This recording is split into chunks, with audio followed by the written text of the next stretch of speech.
So here he is, the S.H.Figuarts Trunks Premium Color Edition.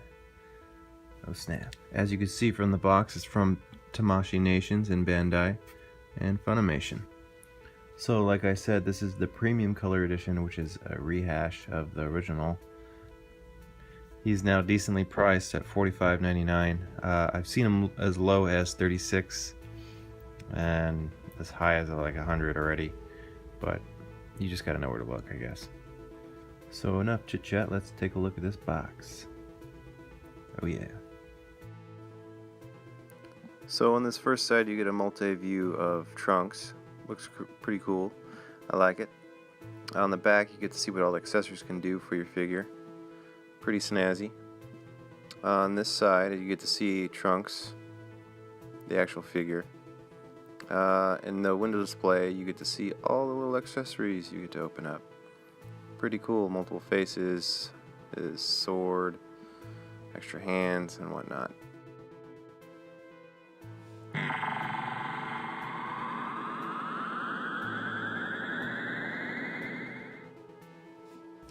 So I got him out of the box. The first thing I did notice was that he's very, very tiny.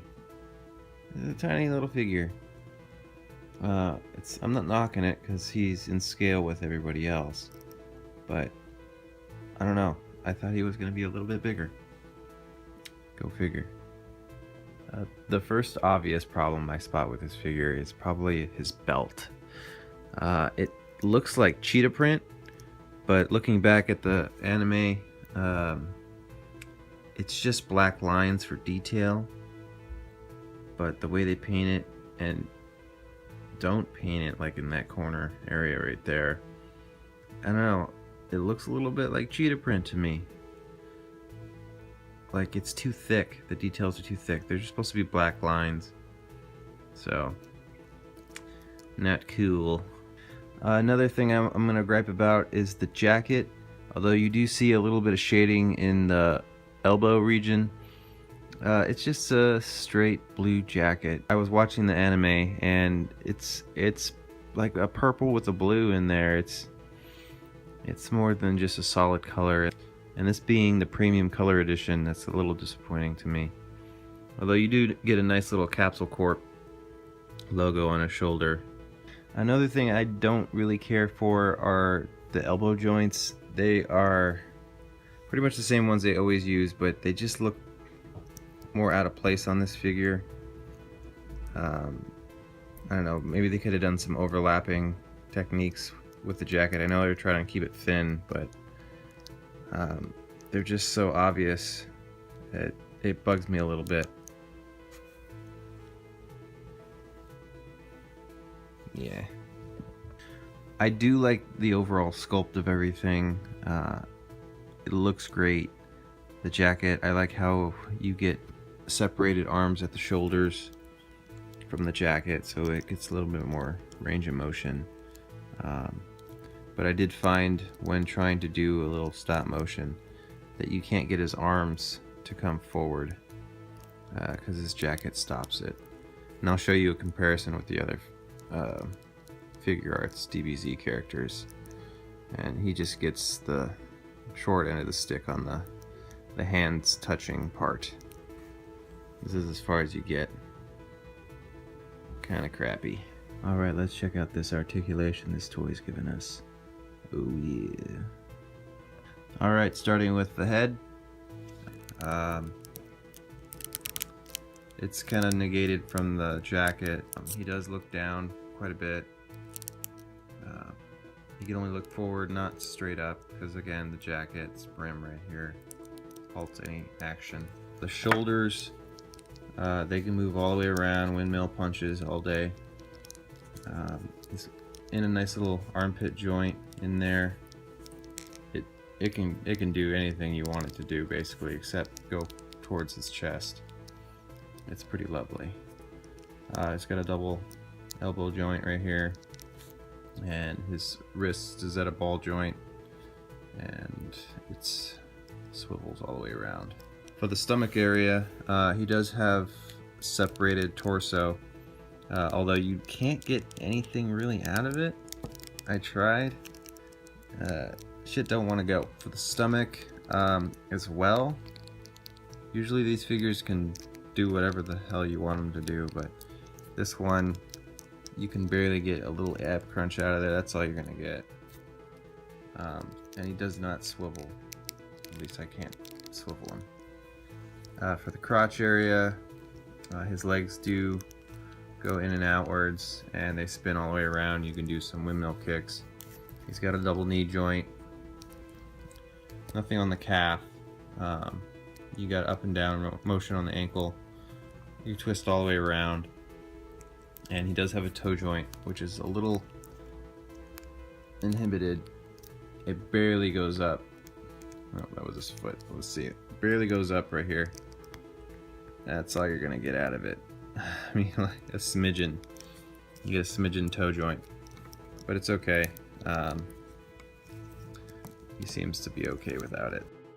So yeah, articulation is pretty great. He could pretty much do anything, you know, besides the jacket and the toe joints, and the upper torso doesn't move quite well, but you can get any position pretty much out of this guy. It's pretty lovely. So it's accessory time. Let's check these guys out. First up is the face you get that was on the figure when you open up the package, just his normal face. Then he gets his normal angry face. Now we go into the Super Saiyan with his Super Saiyan angry face. And then his Super Saiyan normal face, or resting. And lastly, you get his Super Saiyan super angry face. Oh shit, flying by is that sword, looking nice. And here comes his Super Saiyan hair. Then you get the scabbard and hilt combo, always nice. And the assortment of hands that you get with this guy. He's got a lot of them, which is nice. You can do a lot of shit with this guy. A+ on accessories. I like it. It's good. Alright. So to change out his face, it's very simple. You just remove his hairpiece, like so. It just comes straight out, like that. And then he just looks scary as hell.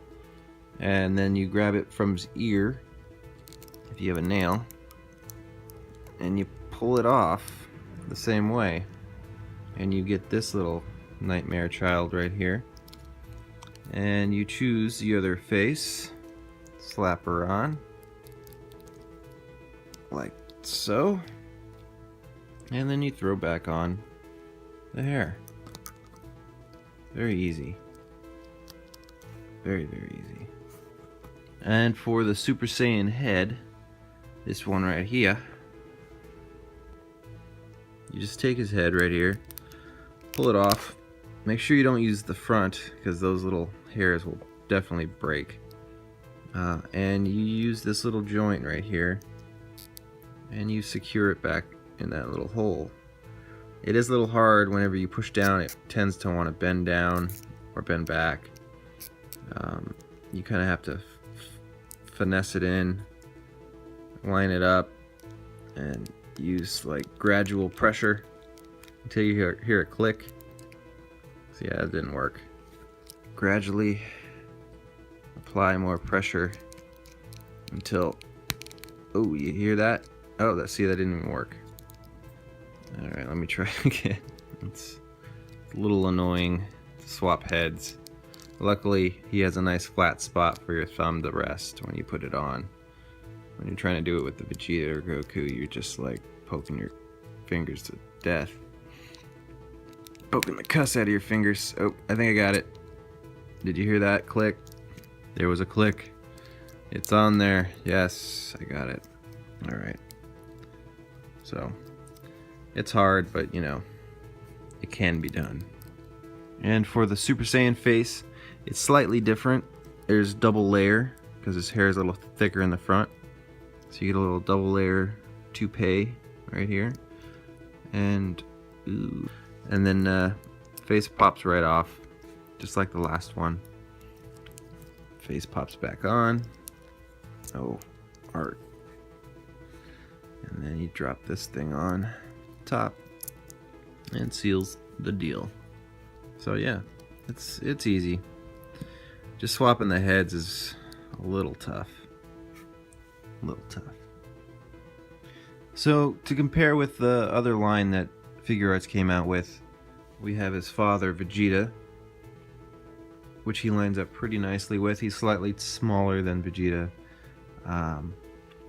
but only by a little. We have Goku, which is taller than both of them, rightfully so. And we have Gohan, which is actually the smallest of this set. Look at that little guy. And we have his teacher, Piccolo, which is the tallest of what I have here, actually. So they're probably, I think the android's a little bit bigger, but this is what I have on hand, and I think they look pretty damn awesome together. I'm liking it. It's a group photo. I do have to say that I do like Trunks' leg sculpt. I'm not a big fan of Goku's, Piccolo's, and Gohan's, which basically is the same sculpt. Yeah, they do wear baggier pants, but you get less organic looking poses out of them. And they both have kneecaps, which makes it better for lunging poses, anything with your knees bent, basically. So as you can clearly see, there's a little bit of a problem with Trunks' jacket. I'm glad that they didn't cut up his jacket to make him be able to do this. It's a little disappointing that he can't, but you know, his jacket looks great. They did carve out the underarm of his jacket, so you get a little bit more movement, which is fine by me because you don't really see it all that much. But yeah, you can see here, this is as close as his arms get to each other. So overall, I'm pretty happy with this figure. He comes with tons of accessories, articulation's crazy, and he looks great. My only biggest gripe is the jacket prohibiting his arms from going forward, and some lackluster paint applications, but it's overall a great looking figure. He's only $45.99 if you find him at MSRP. So if you're ever wandering your local comic book shop or rummaging through the internet and you stumble upon him at a decent price, I would pick him up.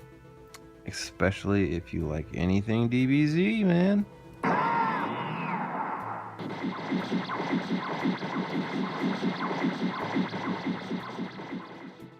Burning attack!